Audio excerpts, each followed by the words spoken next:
Like the only way to build a habit or a new routine or a new ritual is to be doing it for enough time that it actually becomes it actually changes the way you act and your brain deals with it, right? So that's how I would say to do. You have to be able to do it enough. And that's why I say boldness is a muscle. It's not something that you do once or twice and then you're done for life.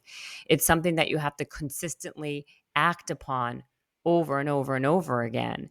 And that positive reinforcement comes from the when you once you see the results of what you've put out there.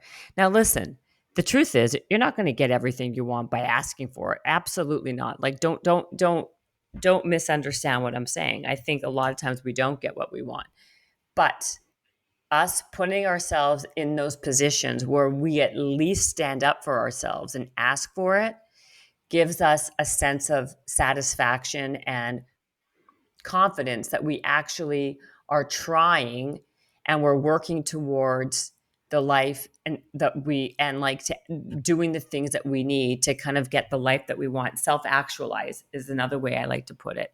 Like the reality is, um when you mentioned this earlier, was I live by this principle of rejection versus regret.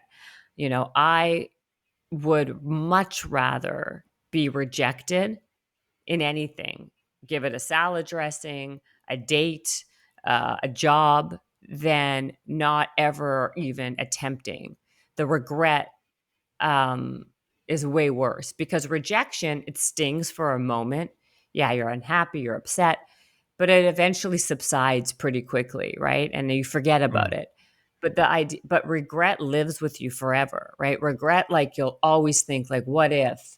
What if I had tried that? What if I did do that? Like the what if, like they say that someone on their deathbed, you know, the biggest regret that people have is that they didn't live their ideal self.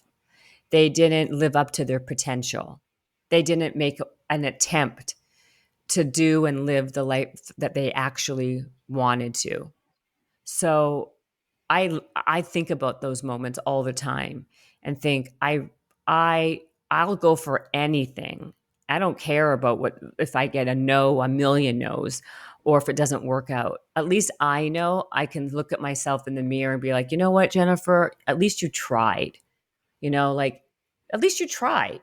Now there's never going to be that, like, what if I did zig when I should have zagged? Like, that's why when this idea of like, what would be my elevator pitch? I don't even know because I never pigeonholed myself or put myself in a box of this is who I am, this is what I do, and that's it. Like, I'm always pushing an envelope or trying something that I have no business trying with no experience trying because the neuroplasticity in my has now become the idea of I don't want to regret not trying. Like some of my most biggest successes in life came from the things that I knew nothing about and I had no experience with. And with a bunch of no's piled on, right? And then one day, boom, all the dots connected to that being a success down the road. Because of all the people that said no to me, I met this one, I met that one.